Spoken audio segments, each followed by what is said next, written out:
Back to prime time debate. Ravikumar గారు, నా voice వినపడుతుందండి మీకు?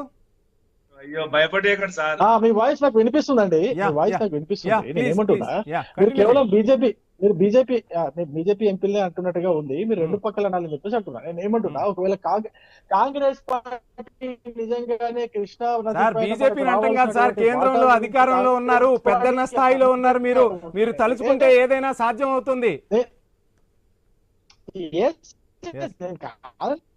ఇప్పుడు మనము చర్చ చేద్దాం కావట్లేదు.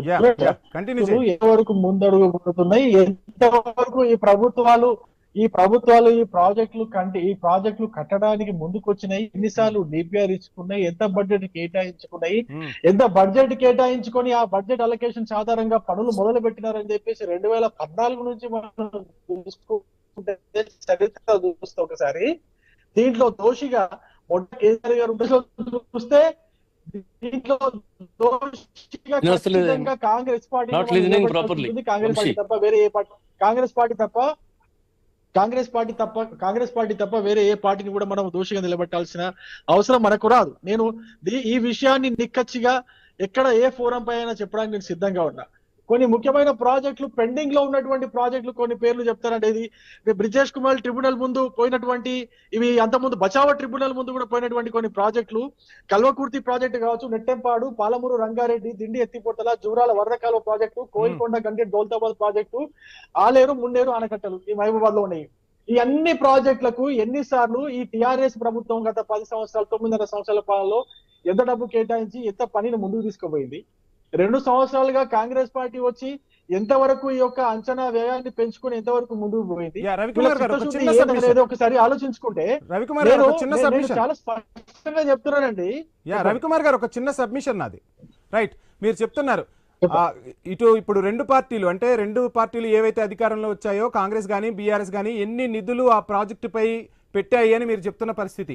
పక్క రాష్ట్రం ఆంధ్రప్రదేశ్లో పోలవరం ప్రాజెక్టుకేమో పూర్తి స్థాయి నిధులు కేంద్ర ప్రభుత్వం నుంచి వస్తాయి, కానీ తెలంగాణలో ఏ ప్రాజెక్టుకి కేంద్ర ప్రభుత్వం నుంచి నిధులు వచ్చాయి? ఏ ప్రాజెక్టుకి నిధులు సాధించారు? నేనేమంటున్నా, ఏ ప్రాజెక్టుకి నిధులు అడిగారు? ఏ ప్రాజెక్ట్ కి ఎన్నిసార్లు డిపిఆర్ తీసుకొని పోయి ప్రధానమంత్రి ముందు కూర్చున్నారు? రేవంత్ రెడ్డి గారు ప్రధానమంత్రి ముందు ఇప్పటికే చాలా సార్లు ఆయన అపాయింట్మెంట్ ఇచ్చి మరి కూర్చున్నారు. అపాయింట్మెంట్ ఇచ్చి ఇవ్వలేదని కాదు కదా, ఎన్నిసార్లు మాట్లాడిరు అనేది నా వాదన.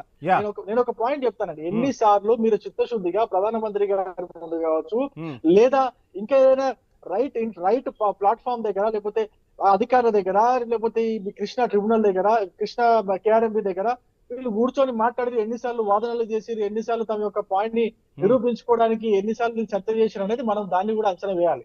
ఊరికేనే మనం పోయి కూర్చొని అసలు ఏం చేయలేదు అని చెప్పేసి అంటే కరెక్ట్ కాదు. మేము చర్చ చేయడానికి సిద్ధంగా ఉన్నాం. ఎస్, మా కేంద్రం నుంచి కూడా ఏదైనా సహకారం కావాలి అంటే సహకారం అందించడానికి సిద్ధంగా కేంద్ర ప్రభుత్వం ఇప్పుడు గత 11 సంవత్సరాలుగా చూసుకోండి, ఇప్పుడు కాదు, గత 11 సంవత్సరాలు కేంద్ర ప్రభుత్వం ఎప్పుడు కూడా కాదు అనలేదు. ఏదైనా ప్రొడక్టివ్ వర్క్ ఉంది, ప్రజలకు ఉపయోగపడుతుంది, రైతాంగానికి ఉపయోగపడుతుంది, తెలంగాణ రైతాంగానికి ఉపయోగపడుతుంది అంటే ఖచ్చితంగా మా ఎంపీలు కావచ్చు, మంత్రులు కావచ్చు, ప్రధానమంత్రి గారు కావచ్చు సహృదయంతో సానుకూలంగా స్పందించారే గాని ఎక్కడ కూడా దాన్ని వెనక్కి తీసివేయలేదు. కేవలం ఈ రాష్ట్రాన్ని పాలించినటువంటి గత పాలకులే 4 సంవత్సరాలు, దాదాపు 3.5 సంవత్సరాలు అన్ని పేచీలు పెట్టుకొని, కారణాలు లేకుండా, అర్థం పర్థం లేకుండా పేచీలు పెట్టుకొని కేంద్ర ప్రభుత్వంతో సహకారం చేసుకోకుండా, కేంద్ర ప్రభుత్వాన్ని కలుపుకొని పోకుండా, కేవలం తన పార్టీని దేశం మొత్తం మీద ఏ విధంగా విస్తరించుకోవాలని ఒకే ఒక లక్ష్యంతో కేంద్ర ప్రభుత్వం విమర్శించే పరిస్థితి తెచ్చుకున్నారే తప్ప ఇక్కడ కూడా తెలంగాణ రాష్ట్రం, అందులో ముఖ్యంగా పాలమూరు రైతుల ప్రయోజనాల కోసం పనిచేసిన విధానం మనకి ఎక్కడ కూడా కనిపించలేదు. అంటే 2015 నుంచి కూడా చెప్తున్నారు. 2015లో ఎప్పుడైతే కేసీఆర్ గారు 299 టీఎంసీలకు కృష్ణానది పైన ఒప్పుకున్నారు, అప్పటి నుంచి నేను చెప్తాను. అంతకుముందు ఉన్నటువంటి అదే ఇంకో ట్రిబ్యునల్, బచావో ట్రిబ్యునల్, 2 ట్రిబ్యునల్, అంతకుముందు ఉన్నటువంటి కాంగ్రెస్ పార్టీ కూడా ఎప్పుడు కూడా చిత్తశుద్ధితో పనిచేయాలని చెప్తున్నా. నేను చర్చ జరగాలనే కోరుకుంటా. ఒక తెలంగాణ వాదిగా, ఒక పాలమూరు బిడ్డగా నేను కూడా పాలమూరు పచ్చగా ఉండాలని కోరుకునే వ్యక్తిని, పాలమూరు అభివృద్ధి చెందాలని కోరుకునే వ్యక్తిని, పాలమూరు రైతులందరూ కూడా సుభిక్షంగా ఉండాలని కోరుకునే వ్యక్తిని. నాకు కూడా పాలమూరులో పొలం ఉంది, నేను కూడా వ్యవసాయం చేస్తాను కాబట్టి నేను చెప్తున్నా.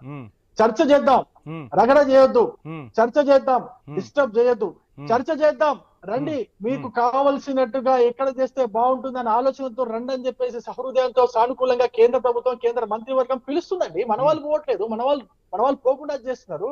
ఏమండి, కిషన్ రెడ్డి గారు కేసీఆర్ గారు ముఖ్యమంత్రిగా ఉన్నప్పుడు కిషన్ రెడ్డి గారు ఒక సందర్భంలో ఈ పాలమూరు రంగారెడ్డి దానిపైన చర్చకు వస్తే కిషన్ రెడ్డి గారు మనకు రాకేష్ రెడ్డి గారు ఆర్మూర్ ఎమ్మెల్యే